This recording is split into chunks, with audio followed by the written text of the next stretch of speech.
In today's episode on the 5F's podcast, we'll look at family. I believe family is one of the most important organization structures that God established. This is lesson number two on family. And lesson number one, we looked at forming a strong bond within your family. That was episode number 2. And I'd encourage you, if you haven't listened to that, to go back and listen to episode number 2 to catch you up to lesson number 2 here on the family. In lesson number 2 here on family, we are looking at always remember that they may be, your children, your wife, are in different places of life. And I'm looking forward to today's episode on the 5F's podcast. Hello and welcome to the 5F's podcast, where we talk about everything that pertains to life and godliness. The goal of the 5F's podcast is to encourage the 5 areas of your life. What are those 5 areas? They are this right here: faith, family, friendships, finances, and fitness. I believe this right here, that every one of those areas of your life impacts another area of your life. Your fitness impacts your finances. Your finances impacts your fitness. I believe that your family impacts your spiritual life, and then your faith impacts your family. So hey, listen, here's what I want to do is I want to encourage you in these areas. I believe this right here, that the Word of God talks about every single one of these areas of life. Here's what the Bible says according to 2 Peter chapter 1, verse number 3. It says, according as his divine power hath given unto us all things that pertain unto life and godliness, through the knowledge of him that hath called us to glory and virtue. I remember as a teenager, I used to go to a nursing home, and I would share the Word of God there. And as 14, 15 years old, 16 years old, I'd get to go there on different occasions, and it was such a wonderful time there. Get to be able to be a blessing, love on the people there at the nursing homes. This last week, our youth group and our college here, Harvest Baptist Bible College, we took and we went to the nursing homes, and we enjoyed some time there singing Christmas carols. We went from room to room, and we'd stop in a room and we'd sing to one of the ladies there, and then we'd go around the corner, and there'd be a group of elderly people there just enjoying the Christmas carols. And one thing that I had to just remember as a teenager, I went to the nursing home, and remember I was 14, 15 years old, and I was just learning and just trying to figure out, okay, what do I talk about? How do I preach? How do I teach this? And I remember as a teenager, I preached this message, and I think I still have the message, but remember I'm at the nursing home there, and here was the topic. It was titled, "What are you going to do with your life?" And I didn't quite understand the whole thing of timing, and what is fitting for when, and I've learned a little bit more since then about that. But the location or the stage of journey that each one of my family members are at determines how I speak to them and what I speak to them about. I've got teenagers now. I've got a 19-year-old, I have a 17-year-old, a 14-year-old, and a 13-year-old. So they all have that word teen at the end of their name right now, and I'm excited about it. I love my teenagers. I love these years of life. Each one of my children, they're at different stages of life, different plots of land, and each one of them must be dealt with differently. The Bible says this over in 1 Peter chapter 3, and it's talking directly to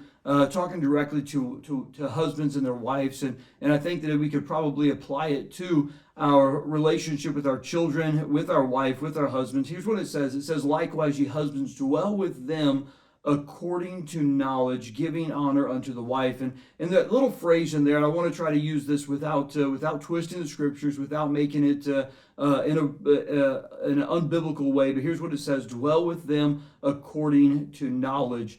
I remember as a kid, we lived back in Missouri up until I was 10 years old, and we had a little garden there, and my mom, she would have us go out, and it seemed like rather than growing corn and growing potatoes and lettuce, that we grew rocks more than we grew anything. Every day or every week we would have to go out, and we'd have to till up the rocks and get the rocks out of the garden. And I don't know how did rocks get back in the garden. It doesn't make sense to me. They didn't just blow over there. They didn't really grow there, but every week we had to go get the rocks out. We had to go till the garden up there. When we moved to Iowa, we had a garden. We actually grew what we planted there, and plus some weeds there, but it was a different time there. Our children are the same way. that they're going through different stages of life, and they learn differently. They're growing differently. They've got different soil, and they're in a different generation, different time frame, different influences in their life. And what we've got to do is we have to dwell with them according to knowledge, where our children are at, where our spouse is at, different stages of life that they're going through. So what are the different stages, and how does the understanding where they are help us nurture them for this next stage of life? Remember this right here. I heard this statement. It said this right here. Parenting is not about teaching them to be good kids. It's about teaching them to grow into great adults. Parenting is not about teaching them to be good kids. It's about teaching them to grow into great adults. In the first few stages, me and Anna were well past those stages of life, but let's talk about them just a little bit here. And on the second stage, I believe it's the second stage, I really want to take and just spend a little bit of extra time on that stage there, because I think it's an extremely important stage. I think every stage is important, but I think that this second stage that we're going to talk about here in just a minute is very, very important. But the first few stages, me and Anna were well past them, and the first one being the infant stage, the toddler stage there, that is where we're teaching them trust and mistrust. In Proverbs chapter 23, verse number 26, the Bible says, "My son, give me thine heart, and let thine eyes observe my ways."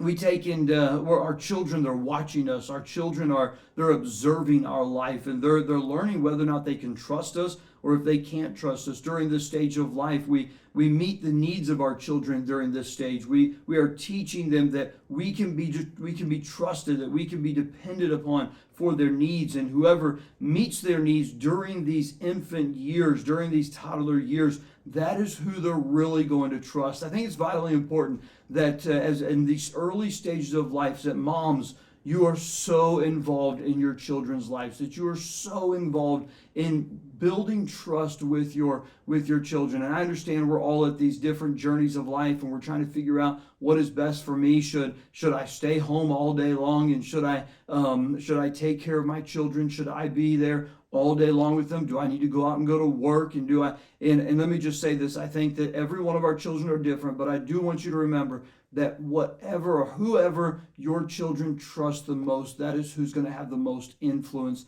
in their life. During this stage of life, their infant stages of life, their toddler years, they are building trust in somebody. And I hope that it is in their mom. I hope that it is in their dad that they are building their trust in.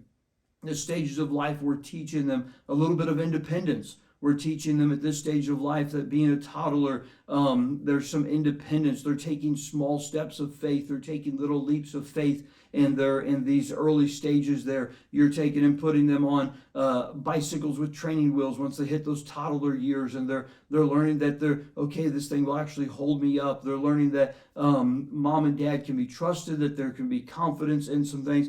And I think that this part of life is extremely, extremely important. And I want to encourage you, parents, and make sure that you are a part of these early stages of life. Try not to be out of their world during these stages. The next stages of life would be the preschool years, the early school years of their life, K4, K5, 1st through 6th grade there. These are these early stages of life. And let me tell you, these are some years where their brains, they're the extremely formative years of their life. Their brains are being formed like never before. Their perspectives of you is being formed. Be careful during these years. Be very, very careful during these years. During the first stages, you are building trust. You are taking into, can mom be trusted to take care of my needs? Can dad be trusted to take care of my needs? Can will they be there for me? And we're like I said, we're going to spend some extra time on this point here, but here they are learning to be initiative and industrious. That means they're learning to be diligent. They're learning to be hardworking, or to feel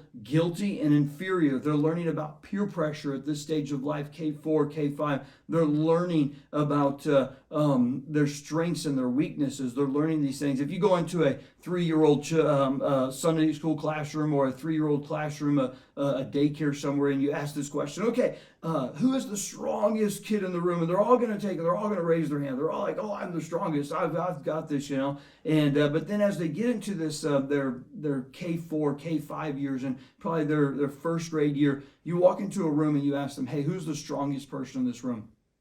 They begin to understand that it's not them, that it might be somebody else, that somebody else might be the strongest person in the room. That if you were looking at the subject of math and you walked into a first grade classroom, second grade classroom, and you asked this question, who's the best at math in this classroom? They're most likely all going to point to one or two people and go, they're the best. They're not all going to raise their hand and be like, I'm the best at this point. They understand that, hey, listen, there's some areas of life that I'm inferior. I'm not as good as other people. Okay, so they're also learning to take initiative. They're also learning to be industrious. They're learning Legos during this time. They're learning to I don't know, be able to take and develop some things that they want to work on in their life, and they're looking at their life and going, okay, this is my strength, these are my weaknesses, and they're finding those things, and they're finding out that this peer is better at something than another peer, and where they feel confident, they take initiative. Where they feel less confident, they oftentimes feel inferior. They often feel a little bit more shy about that area. They're not as likely to jump out and say, hey, listen, let me help with that, or let me answer that question there, whatever it is. My strength was math in school. My weakness was English in school, okay? And you can probably tell that here, but I really struggled with English, and whenever the teacher would ask for an answer for something, they'd be like, okay, who wants to answer this question? And I would be like, no, not me. I'm not doing that. I'm not going to take and answer any questions here, because I was not strong in English. Whenever they had you come up to the board and diagram that sentence on the chalkboard, I hated that. But if we got over into math, and they were saying, who wants to do these multiplication tables? Who wants to do this? These problems on the board? I was the first one to jump up, because it was more of a strength in my life for me there. So where they feel confident, your children are going to take initiative and be alert to these things, okay? Because what are those? Those are their strengths. They're starting to shine in those areas. They're starting to build those strengths. They're starting to see that, okay, these are my strong areas. But then on the other side, notice where they're taking, they feel a little more inferior.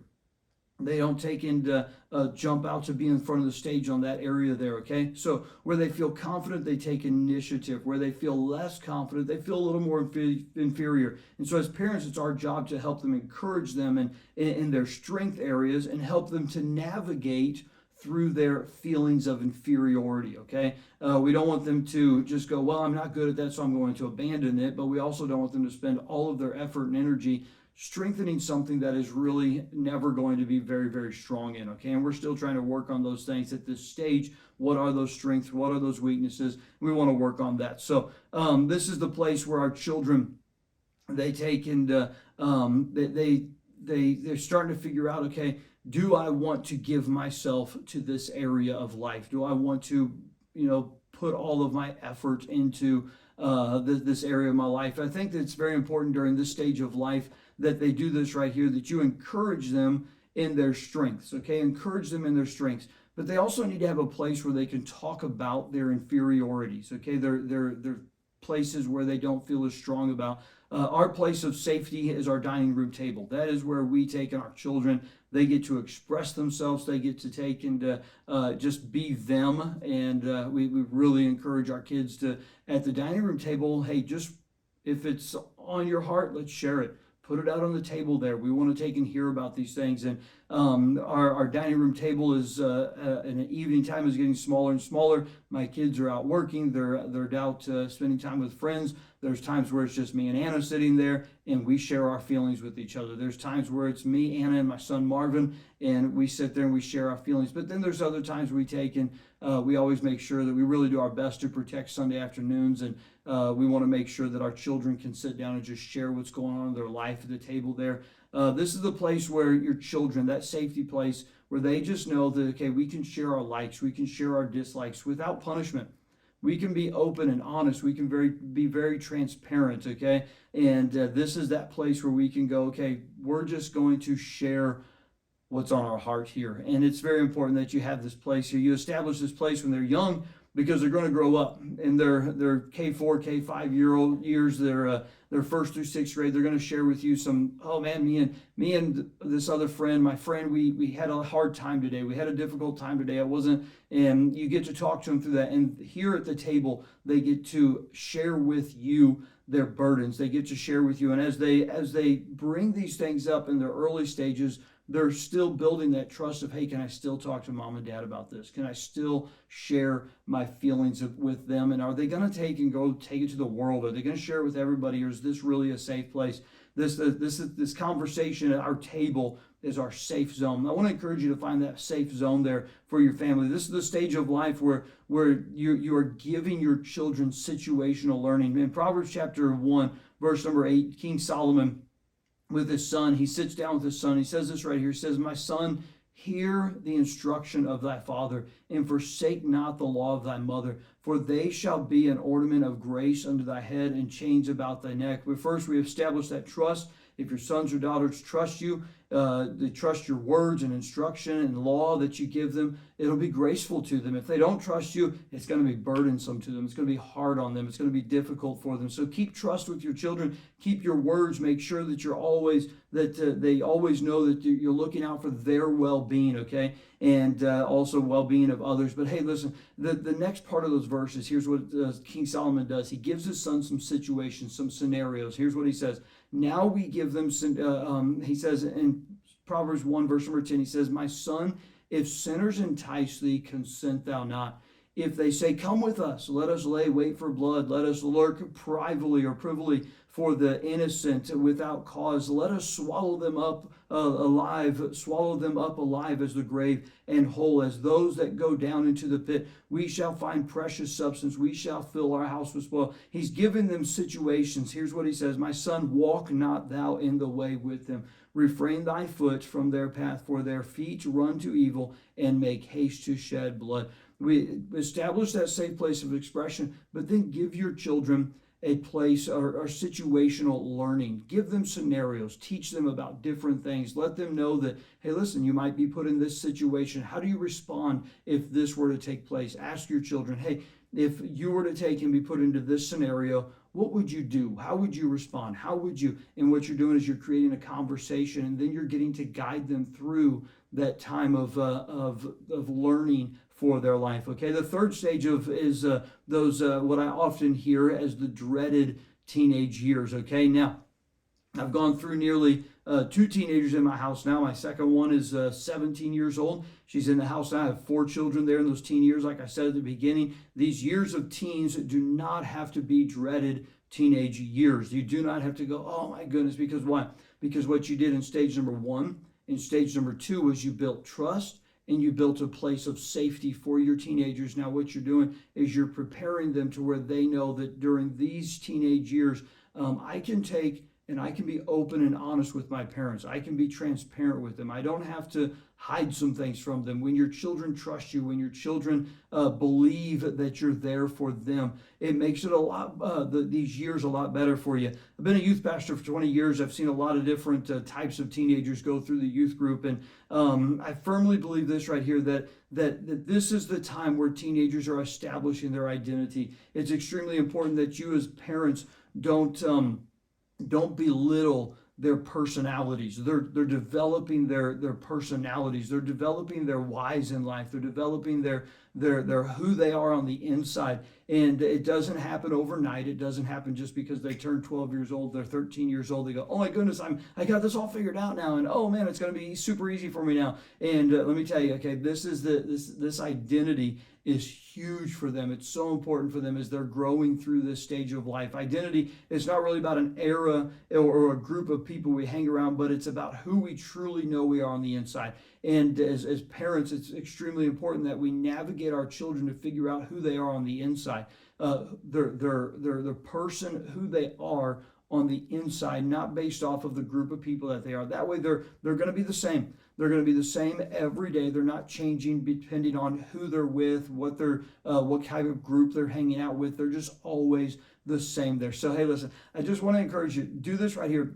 Don't belittle their expressions. Don't belittle their expressions. It's so easy for us to take and be like, that was just stupid. I don't know why you're acting like that. I don't know why you're, listen, they're going to go through stages. There's all these different terms they go through. These, they go, I had them as a teenager. We had different lingos that we used, and our parents didn't quite understand them either.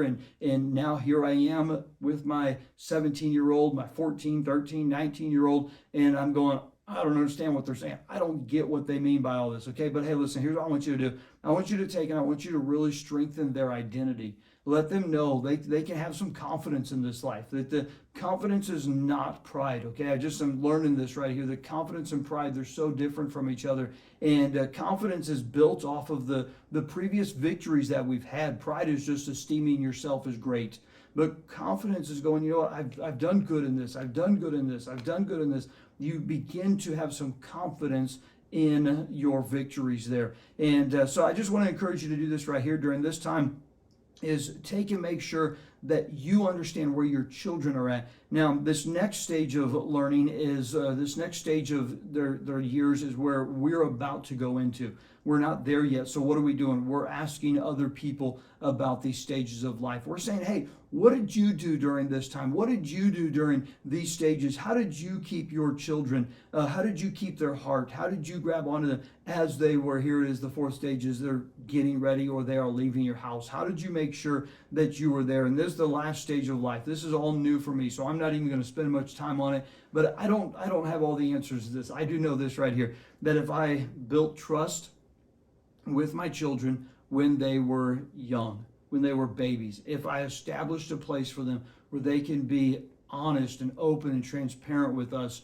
during their early preschool years and their first through sixth grade years of school there. And then as they got into teenage years, I helped them strengthen their identity. Here's what I do know. I do know this right here, that they're going to be able to come to me.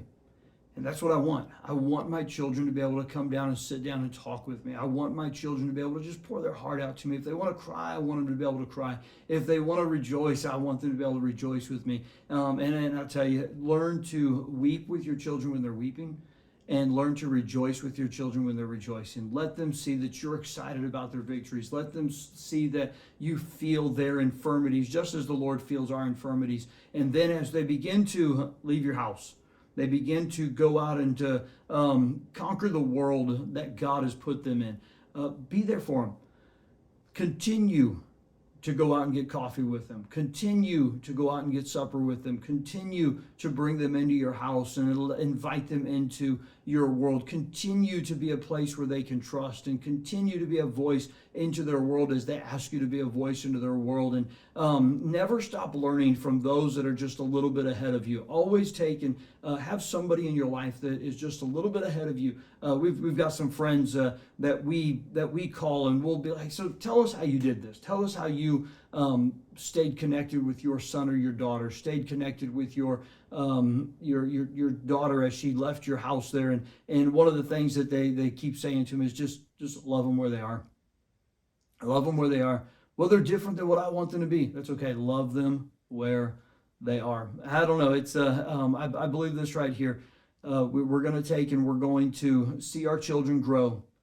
I don't want to see my children grow and go.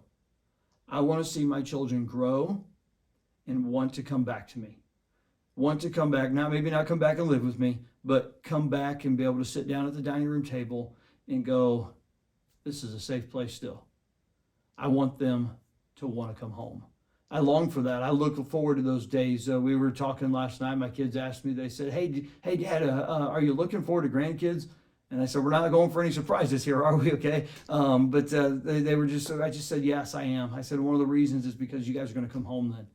You guys will get to come home, bring those children over here. I'm looking forward to that. I'm looking forward to the kiddos coming home. So, hey, listen, I don't know much about this next stage of life, so I don't have a whole lot to say about it, but I do want you to do this right here. I want you to find people that are further down the road than you. Get encouraged by them. Gain courage from them. During those teenage years, help your teenagers establish their identity. Let them grow in their life. So the verse that we bounced this whole thing off of was this right here. Dwell with them according to knowledge. Your children, dwell with them according to knowledge. It's not about an age group for each child, but rather about a dwelling with each child accordingly. It's making sure that you know where your children are in their stages of life. Some children mature sooner. Your older children typically mature. Your oldest child typically matures faster than all of your younger children, and they grow faster. They seem to be more mature. So grow with them, dwell with them according to knowledge. You've got your younger child typically doesn't mature as fast, typically doesn't take and learn as much or grow in those areas as fast as the other children. So what am I going to do? I'm going to dwell with them according to knowledge. They're not all the same. We've got 4 different children. They've got 4 different personalities. One of my children is extremely teenagery. They just love their teenage years. They love the drama of the teenage years. They love the hanging out with a friend of the teenage years. They love all of that. And but I've got other kids that they're just like, get me out of the teenage years. There's drama in the teenage years, and I don't want to be a part of the drama. Okay, so dwell with your children. Dwell with your family according to knowledge. Don't just take and say they're all the same. So, hey, listen, I want to thank you. I want to thank you so much for listening to the 5F's podcast. We talk about faith, family, friendships, finances, and fitness. And this was lesson number 2 on family. I hope that it encourages you, and I hope that your family gets strengthened as you dwell with your children according to knowledge. Have a wonderful day. And again, if this has been a blessing to you, please go ahead and like it. If you're watching it on YouTube, I ask you to subscribe and share it with those around you. If you're watching on Facebook, thumbs up it, share it with those around you. And thank you so much. I hope you have a wonderful, wonderful day. And remember, the Lord loves you and He cares greatly about you.